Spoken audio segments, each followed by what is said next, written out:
Welcome to Moments in Time and Space, a microfiction podcast, bringing you tales of horror and suspense with your host, Aaron Maracle.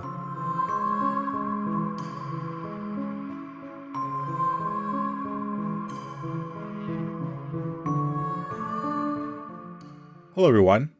The legend of Santa is known to many and helps set the mood for Christmas magic. He is a benevolent giver of wonderful gifts who knows you've been good or bad this year. So be good, or you might wind up on the naughty list. Michael sat alone at a table in the mall's dingy break room. He stared at the ancient television that was playing a Christmas-themed episode of a long-forgotten sitcom. He cradled a cup of lukewarm coffee with one hand and held his head with the other. Being on the mall janitor crew was a lousy job, but there was not a lot of other options for a person with his limited skill set. The break room was occupied by two other mall employees who were happily chatting a language Michael didn't understand. He hated the sound of their cheerful voices, and he was glad once they finally left the break room. No sooner had the break room door closed did it swing back open. In strode a large man wearing a Santa suit. He rubbed his white-gloved hands together and smiled at Michael before heading for the coffee machine. Michael nodded briefly in return and went back to watching television. His hopes that the new arrival would leave him alone were dashed when the man in the red suit chose a seat at Michael's table and settled into it. The jolly old soul took off his red cap and tossed it on the table before setting down his cup of coffee. "Hello, Michael," Santa said. Michael glanced at Santa. The old man flashed him a smile and turned to watch the television. "How do you know my name?" Michael asked. Santa did not take his eyes off the television. "It's on your shirt." Michael glanced down and felt a warm flush coming to his face as he realized his work shirt bore his name on a large label. Embarrassed, Michael turned back to the television and took a sip of his now-cold coffee. "Just a little trick of the game," Santa said. "Kids are always trying to fool me, but they never do. Trying to lie to me that they have been good all year when I know they haven't been." Michael crossed his arms and hunched his shoulders. "The truth is, I am always watching. I know if you've been bad or good."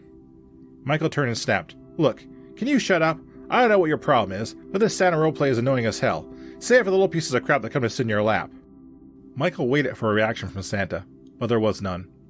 The old man in the fur-trimmed red suit just sat there without an expression on his face and focused on television. Feeling the matter was now settled, Michael pondered finishing the rest of his cold coffee before his break ended. "I know you killed a man 2 years ago," Santa said in a low voice. Michael's blood ran cold. "What?" Santa tugged at his white gloves, adjusting the fit on his hands. "I am always watching, Michael. I know if you've been bad or good. I know you killed a man 2 years ago." "Why would you say that? I don't know what—" "Weren't you the one who were driving home that one night after one too many drinks at the Kettle Pot on 5th? And you didn't see the man until it was too late. You knew you clipped him with your car.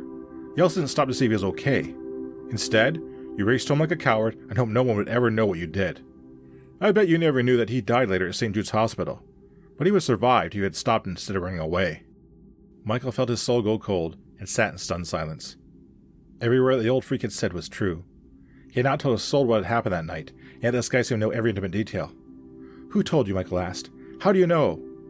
Santa slowly got up from his chair and put his cap back on. He began to hum a familiar melody as he slowly walked toward the door of the break room. It sounded like Santa Claus was coming to town, but the tempo was slow and the old man's tone was deep. The haunting melody filled the break room, and Michael began to feel twinges of fear. "How do you know?" Michael asked again. Santa stopped, but did not turn around. "I see you when you're sleeping, and I see you when you're awake.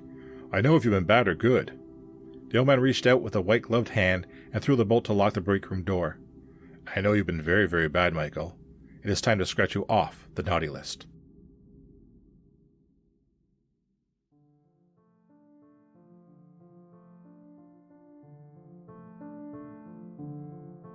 I hope you are not on the naughty list. Thank you for listening. If you like what you heard, please subscribe to the podcast and leave a review. You can also follow me on Twitter at Moments in TAS. Feel free to recommend this podcast to others and help it grow.